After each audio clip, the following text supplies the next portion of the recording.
Hi YouTube. This is LaShonda and baby. I know excuse me. I know that I was supposed to change my name from Trying to Conceive After Lost Journey. And I thought that I did change my channel name, but obviously I didn't. So if you ladies could please give me some tips on how to change my channel name, I really would appreciate it so I can change the name. Um Excuse me, you could put those tips down below. And I wanted to thank everybody that gave me a suggestion of when I asked a question about my computer and why it wasn't charging. And I just received my replacement battery yesterday, and that's exactly what I needed, a battery. Charger was fine, the battery was shot.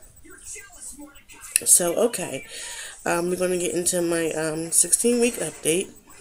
I'm 16 weeks and 3 days today. No, 4 days today. I'm sorry, 16-3. I am 16-3. And I had that appointment on Monday. I got my printout from my first trimester screening that I had back in February.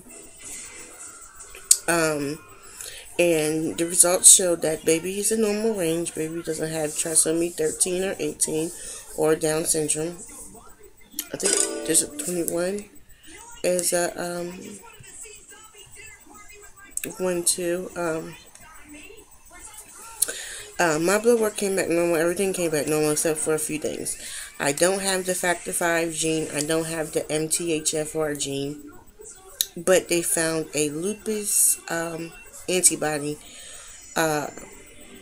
which was in my DNA, I guess. And they suggested I be retested again in 12 weeks. It takes 2 tests done within 12 weeks to confirm the lupus antibody. But they said that there's a strong doubt that the test was accurate because the other markers that would signify the definite need of the definite diagnosis of the lupus antibody was all in normal range, which basically makes them think that it was just something that that was either a mistake or contamination of some sort. So I'm looking to get that redone again in 12 weeks, which will put me at 24 weeks, so 6 months. So basically another month or so.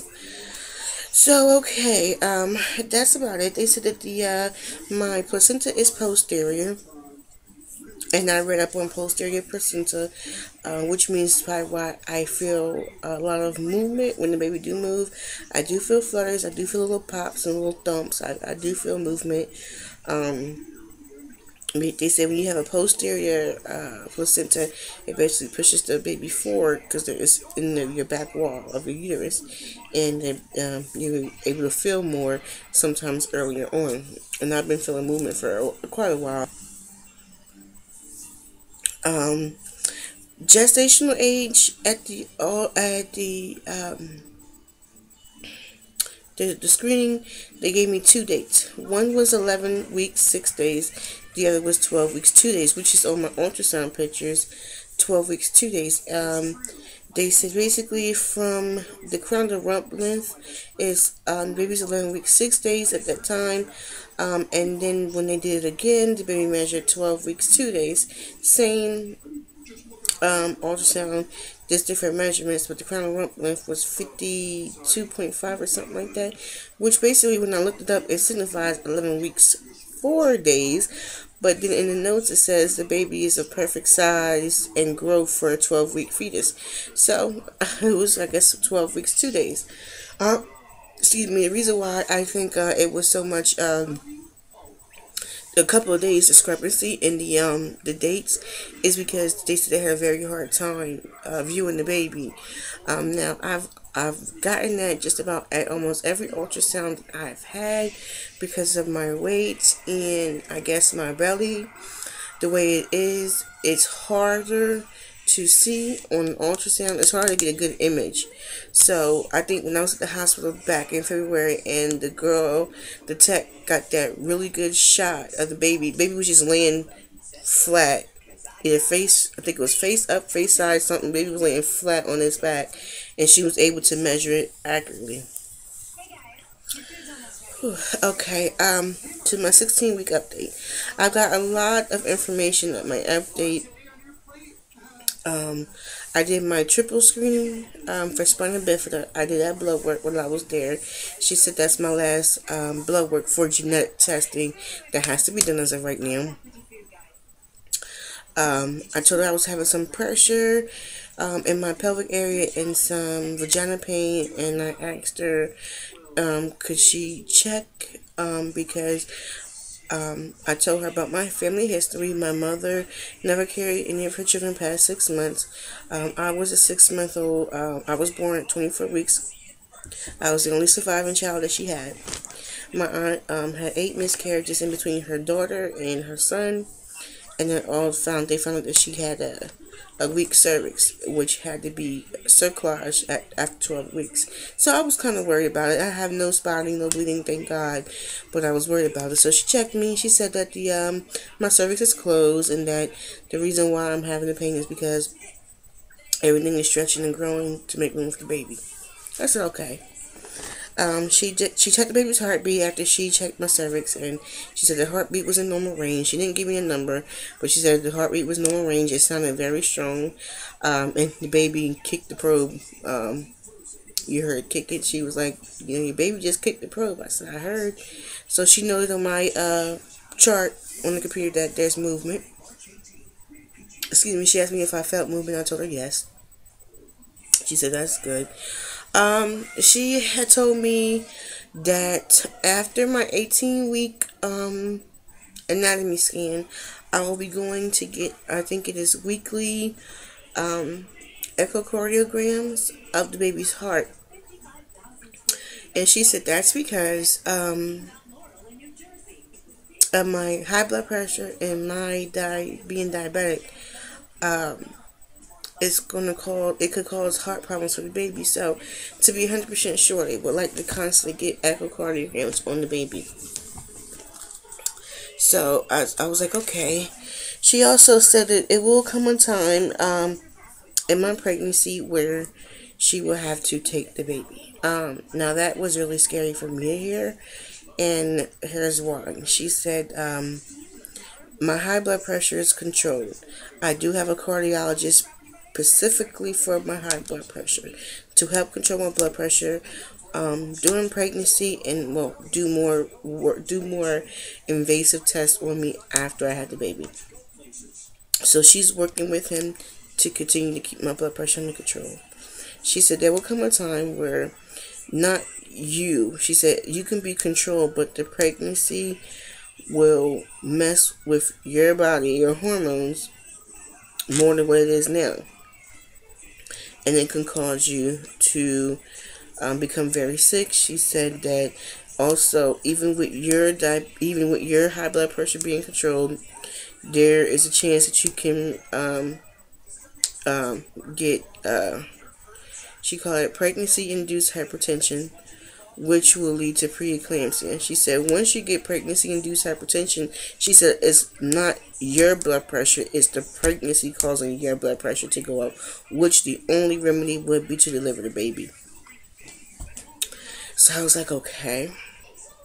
She said there will also be a time in your pregnancy at about 28 weeks or so where your hormones will start messing with your with your insulin levels. She said now that will be affecting your glucose levels, and how the baby reacts to the sugar that you have. If you have extra insulin, that means the baby's pancreas is going to be creating insulin to accommodate your high sugar, which in turn will cause the baby to feed off of your sugar, which will they'll gain a whole bunch of weight, which is not good for them either. She said now if that occurs, she said I will have to deliver your baby, because that would be more hurtful to the baby than anything else. She said that she's working with my endocrinologist and my cardiologist. She said there may be a time where I'm going to have them increase your medicine or have them give you insulin, or it may be a time where I'm going to have to go over their heads and do what I need to do to know that it makes sure that you are safe and the baby is safe. But she said there's one thing I can guarantee that you're not going to get out of, and that's being delivered early. Um, she said we're looking between 28 to 35 weeks being delivered. She said, I hope and I will pray that you go all the way to 35 weeks. She said, but if not, then, we're gonna take the baby. So, of course, I was sad because it was a lot to take in at one time, and that's not even half of everything that I was told. My appointment was like an hour. I didn't know it was going to be that complex and that long. I really didn't. The doctor that I did see was the one that would be delivering the baby. When I went at 12 weeks to hear the heartbeat, they told you, the midwife said, yeah, you'll be induced at 38 weeks. You're not going to go to full 40 weeks because of your diabetes. I said, okay, that's fine. 38 weeks is full term. Anything after 37 is full term. And she's saying 35, that's premature. So I'm almost sad because I'm looking at the great possibility of having a premature baby. Even as how good as I can control myself as far as my health, any twist or turn that can happen will ultimately be ending up in delivering of my baby. And it's sort of a lot to take in because that means it's a rush. It's sort of a rush putting on everything as far as baby shower, getting stuff ready for the baby, getting crib. Everything is at a rush now because I'm looking at delivering between 3 and 4.5 months. Yeah, it is a short time. I mean, it's not like it's a long time away, but when you think about it, it goes really fast. And things can turn really fast, really quickly. And I don't want to be caught up in everything and be so worried. I know I'm not supposed to be stressed out at all, but it's kind of hard not to be getting the news that I received. And it's not because I'm not taking care of myself. I did tell her that I was supposed to provide my glucose log 4 times a day. I'm supposed to prick my finger, fasting, breakfast, lunch, and dinner. And I haven't been doing it. And I told her the reason why I haven't been doing it is because I've barely been eating, which is about true. Even I'm still losing weight. I've lost a total of 15 to 20 pounds since being pregnant. I'm 4 months. I'm still vomiting a lot. I am. I'm still on Finnegan pills, and I told her that I increased my dose myself to 50 milligrams every 6 hours. She said, "Well, thank you for being honest, but increasing your pills is not going to help." She said 25 milligrams didn't help, 50 is not going to help. She said, I'm going to give you the suppositories. So I'm on Finnegan suppositories and Finnegan pills. She said my suppositories, I take 1 in the morning and 1 at night. In between, if I still feel sick, I'm supposed to take the pills. So, sorry, I feel sick right now. So anyway, I was like, okay. So she was like, I'm glad you're honest, but we need that log. She said, I cannot predict what's going to happen if I don't have the sugar log. She said, maybe everything is fine, and then maybe you'll hit that critical stage in your pregnancy at 28 weeks where everything goes out of whack, and I can help control you with insulin. She said, but I won't know how to treat you unless I have everything from you, all your participation. She said, your blood pressure is awesome. It was 120/90. It was great. Believe me, for what I've been going through, what I've seen before, that's awesome. So I understood where she was coming from.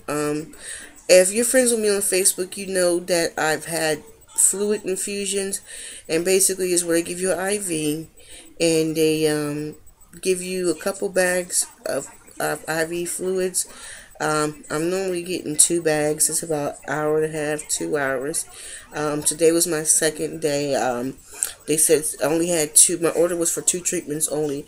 So I guess when I go back to work on the 7th at my 5-month appointment, if I'm not, well, I see the midwife at my 5-month appointment.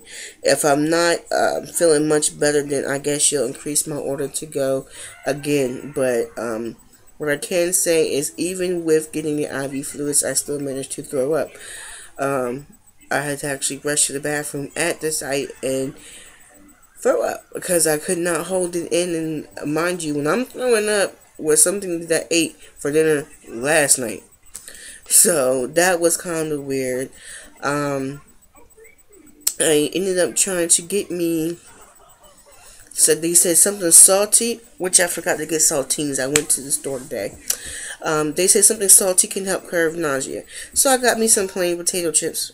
Ate a couple of them. I got me a Sierra Mist, which I usually drink Sierra Mist ginger ale. And came home. Didn't work. With a little bit I did manage to eat or drink. Came right back up as soon as I made it home from the place, which is about 10 minutes away.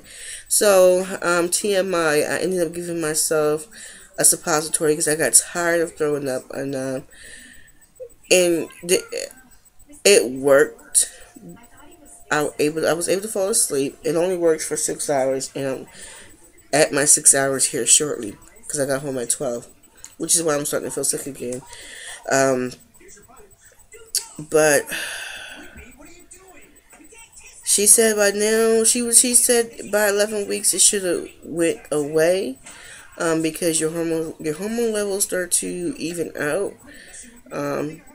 She wanted me to describe to her how my vomiting has been, and I was totally honest with her. I told her everything, and she understood. So she's trying to help me out with that.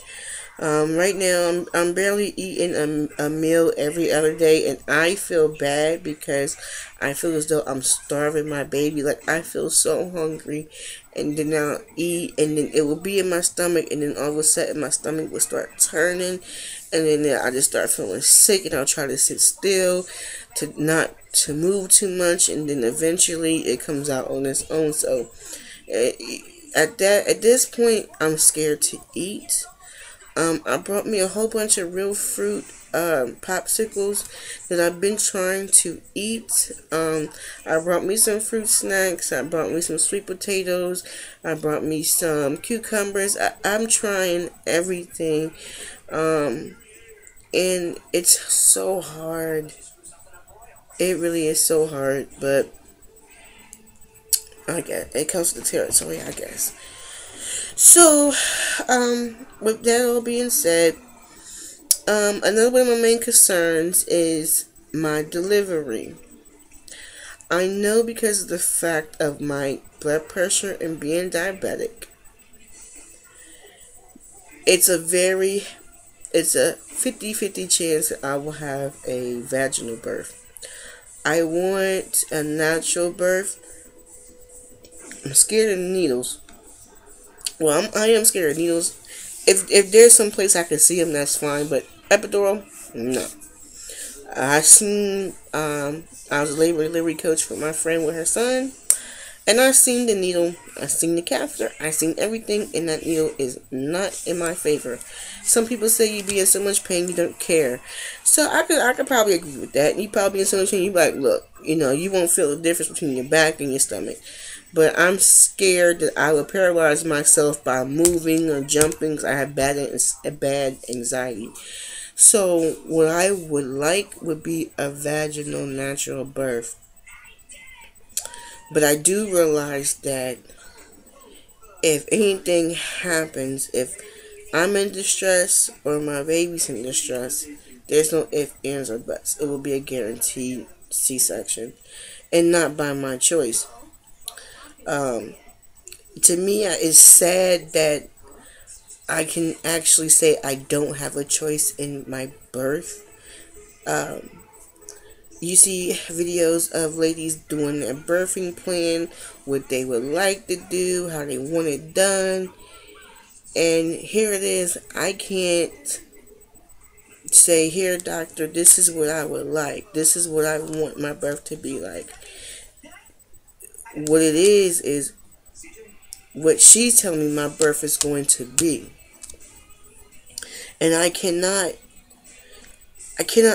uh, argue with her.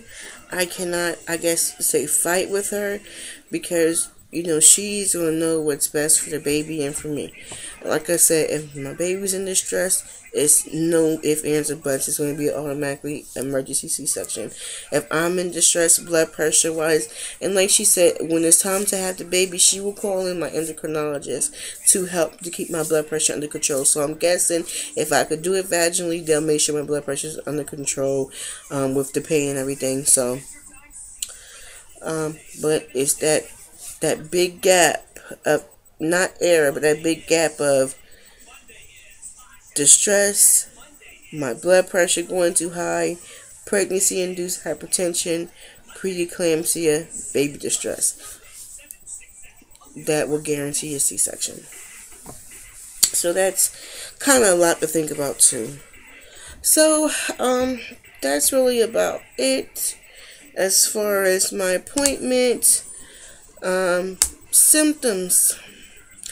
Of course, I still have nausea and vomiting. I have severe heartburn and indigestion. My nipples are still getting bigger, but I've noticed that I have bumps around my areola and bumps around my nipple. It's weird, but I have a lot. My chest area here is breaking. It breaks out so bad. I actually have scars from the breakouts. I don't know why I'm breaking out so bad on my chest, but it's just on my chest only. Yeah, I got breakouts on my face and everything, but my chest is really bad. I don't know if that's due with the pregnancy or not. Sleeping. My fatigue is starting to pick up just a slight little bit. I can sleep pretty good mostly all day. I have a lot of trouble sleeping at night. I'm very uncomfortable. They say it's best to sleep on your sides when you're in your second trimester, but it's very hard not to want to sleep on my back, but it's getting uncomfortable sleeping now, so I know I need to get more support with pillow-wise. Cravings, not really nothing. I brought me some real fruit, strawberry popsicles, ate them, loved them, so I went and brought a big 12-pack. Mine, I still got 4 in the freezer. I brought a big 12-pack. I brought also pineapple and mango. I'm still eating my peaches and crackers, or pears and crackers. Sometimes that's what the baby allows me to keep down, is a can of pears, and I get light pears or light syrup, so it's not a lot of sugar. I don't get sugar free because of the fake sugar that's in there. I don't want that. I get the light, so it's very light, not really sweet at all. And I eat that with some saltine crackers, and sometimes that's what I can keep down. Cucumbers, sweet potatoes. I got some strawberries today. So it's like, the eating is getting, I can't say better as far as the food that I choose to eat. That's getting better. But my eating itself is, whether it's fresh fruit, clean eating, or bad eating, however you want to call it, it still comes up the same way and throw up eventually, or it may continue to stay down for at least a day and then come up the next day, which is disgusting, by the way. So, that's about it. As you know, I'm sorry, you're going to hear the bag rustling. As you know, my anatomy scan is the 27th. And, I gotta hurry up because I just heard my laptop, thing go to the, where my battery's about to die. So my anatomy scan is on the 27th of this month, which is in about 2 weeks exactly. And I figured out how I was going to do my gender reveal on Facebook. I went to Target and I got 2 cute onesies. Here's the first one. It says cute like mommy. And this one is a Junior League varsity dribble champ. It's cute. So what I'm gonna do is I'm gonna take a picture of both of these on Facebook, and I'm gonna ask for everybody's opinion on, you know, what they think is gonna be the first one or the second one. And then when I come back from my gender ultrasound, well, from my anatomy scan, and I know the gender, I'm going to put both of the shirts up. You see one pink and one blue. I'm going to put both of the shirts up, and I'm going to put the ultrasound picture corresponding with the gender of the baby. Now, before that, I have friends and family that wants to know first, and I have to text them right after they tell me what the sex of the baby is. My mom will be going with me, as well as my boyfriend. This will be my mom's first ultrasound, going with me with her grandchild, so I know she's going to be so excited, and I'm going to be excited. But before my laptop cuts off with me, let me see if I can show you two things. I got these. I don't know if I showed you these before. I probably did, but I got these from a church. Not a church, a pregnancy help center where you get your pregnancy test for free, which that's where I went. And you could pick any color you want. And this was the only one that was in there like this. And they had like dark green, blue, orange, pink. But I got these. And if you can see, they're rainbow. Since this is my rainbow baby, so they'll be definitely wearing these when they are born. And I wanted to show you this book that I got for free. It's called From Pea to Pumpkin. I got it from scholarshare.com, and I'll put the link in below for anybody that's pregnant or TTCing and would like to have this book. It's a very good book. It's basically a pregnancy journal. You put in how you feel, what do you think, what do you think baby's gonna be, what you think baby's gonna be when they grow up, and it's a lot of things you can write down in there. It's so wonderful, and it shows you every week what size your baby would be. It's corresponding with a vegetable or fruit. Is wonderful. And in the front, you can put your first ultrasound picture, and you can put the name of the baby. Once you know the gender, you put the name of the baby in the front of the book, so you know who the book belongs to. And it's a very wonderful book. So I'll put a couple pictures of the book in the video, and I will also put the link below. You fill out a couple forms, and they'll send you the book for free. It isn't okay, my laptop's about to die. It isn't anything as far as people calling your number, want to get your information, or sending you stuff out the blue. It's just something you can choose to sign up for that's basically has to do with your child's future, where you can start putting money away if you choose to for the college fund. So it's pretty neat. So alright ladies, I'm gonna have to get over here because my computer's about to die, and I don't want to die on you, and I have a 28-minute video. I'll put in some belly shots as well, because I don't have time to do it now. Alright ladies, thank you for watching. Bye. Oh, and thank you to all my new subscribers. Thank you for joining me on this journey on becoming a mother. Bye everybody.